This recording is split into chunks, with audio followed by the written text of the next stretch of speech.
Hello and from me, guys. I hope that you enjoyed the camp. Okay, now we can start our usual Q&A session. If you have some questions related to the camp or to anything else concerning modern chess, now it's the time to ask. And let's hope that you already feel quite confident to apply the Keta 1 in your future games. You can ask your questions in the chat, also in the Q&A section. It makes no difference. So yeah, definitely we can consider some camp by Ioannis against e4. This is always an option, probably e4, e5.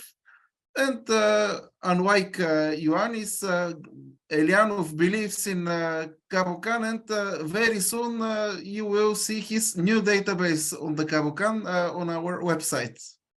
So if you're still willing to play this opening, there will be enough resources. Yeah, Cabo-Can is perfectly playable, of course. I also believe in this opening. So, guys, if you have any suggestions, questions, what about the camp that you take part of it, Grigor, about aggressive approaches against the London and d4 offbeat repertoires? So, aggressive approaches against the London.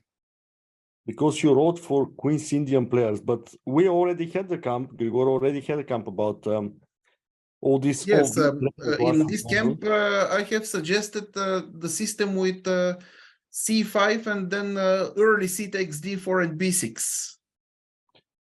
Yes, but most I have covered this system for black, and yes, I think that it's actually very ambitious, even not for Queen's Indian players. Probably all means from white side. Mm-hmm. But yeah, we already had, I think, 2 camps about London from white points of view. Yeah, okay. Cohen means that it can be a camp about players that want to play d5 on the first move. Let's share my screen, and now there's a concrete question. Grigor, you can read the question. Yes, just a second. So it refers to the closed Keta 1 with bishop f4, knight h5, bishop c1, when black goes for the stonewall type of structure with f5. So yeah, you go for this position, g3, bishop e. Okay, bishop e7, bishop g2, short castle. Now c6, queen c2, knight d7, and here Papaioannou suggested bishop f4, knight h5, bishop c1, and here f5. Yeah, this was a suggestion of we had a database about that. Yeah, in such structures, you remember what Papaioannou suggested. You can play very simple chess. For example, knight b to d2. Then you play, for example, knight e1, knight d3. The other knight comes to f3. You start fighting for the e5 square. When possible, you try to exchange the dark squared bishops, and you enjoy slight advantage, but nothing decisive because black didn't do something very wrong. But these stonewall type of positions are always a bit passive.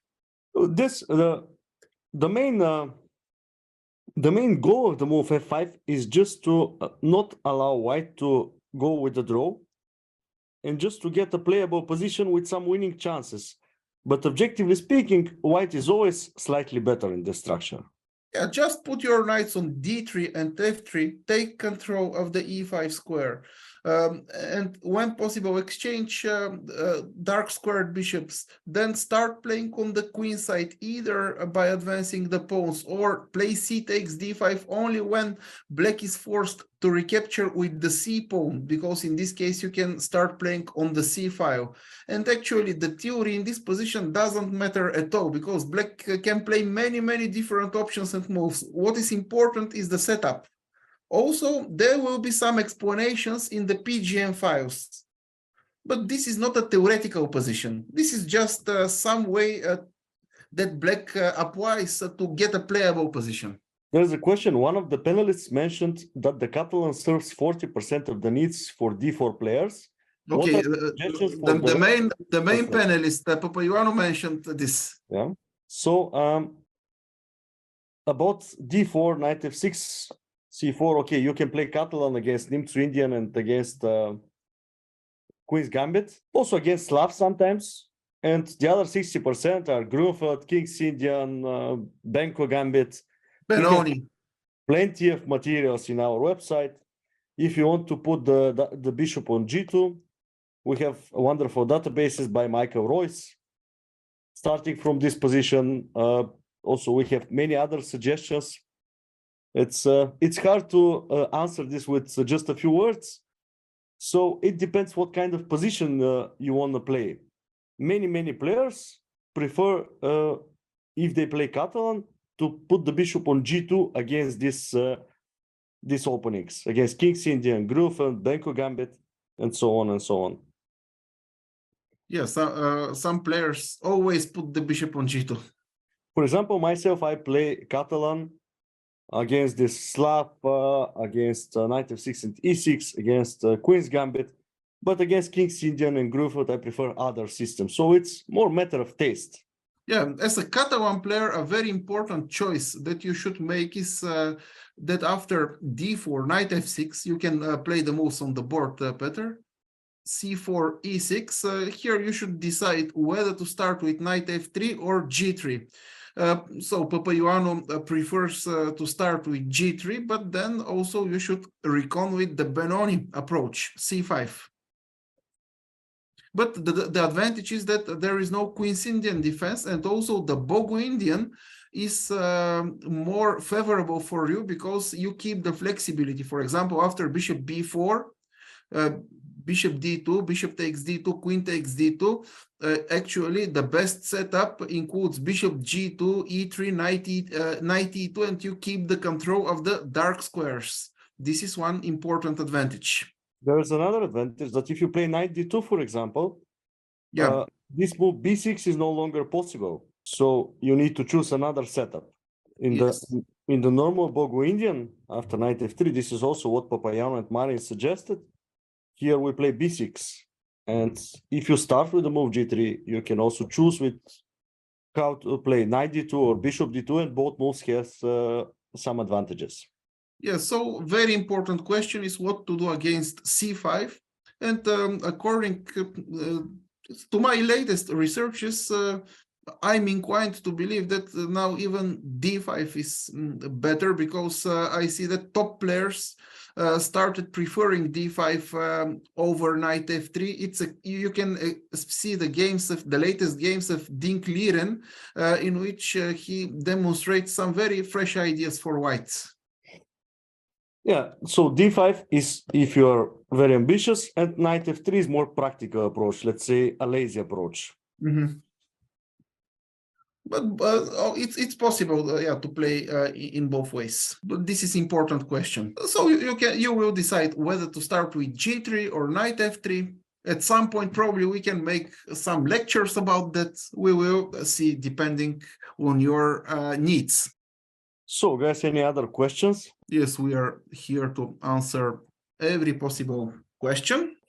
In any case, the camp was long. You're probably a bit tired. If there are no more questions and everything is clear, we will end this session. But now I see that there is one question. I have only recently discovered modern chess, but it has been a very useful addition to my chess training. Thank you, Vladimir, for your nice words and kind words. Yeah, we're trying to provide good training materials, and I believe those camps are really useful. Personally, I also learn a lot of things from them, so I believe they will be useful for everyone. Yeah, thank you very much. We have your also, kind words. I also recommend to everyone to check our new features. Grigor, probably you can post a link. Yes, Our visualization booster and positional training. There were some slide books in the visualization booster, but we have actually fixed everything, and you can check them again. I recently showed these features to some very strong grandmasters, and yeah, all of them like them a lot. Just a second. I will now post a link with all the important tools. If you want to, you can also share the screen and. Okay, here is the link with our interactive tools, such as Visualization Booster and Strategy Booster as well. No, you can share your screen. Yeah, okay, once again, explain how it works. So here, this is the page with our interactive tools, and this is the so-called exercise visualization booster. There is also a YouTube Probably you can video. start by showing them how to find them on the website. Okay. So here you go to the products menu, and here there is this tools. You click, and these are the different boosters: position visualization booster, exercise visualization booster, and strategy booster. And now we are referring to this feature. At the beginning, you see an empty board, and you should select the level of difficulty of the exercise. Let's pick up some basic exercise. And here you will see the position. We see that okay, white has a king on a2 and a rook on g2. So white king is on a2. It's black to move. You see that it's black to move. White has a king on a2 and a rook on g2. And black has king on c1 and bishops on f5 and b2. So it's black to move. Can you guess what is the right move, guys? Who will write it in the chat if you managed to visualize the position? You see, this is the position, and the right move should be played on the board. Let's make one final exercise for today. Do we have some correct answers, or I will say it? What they say, Petar? They said bishop e6. Okay, Mate. let's try. Indeed, bishop e6, it's mate.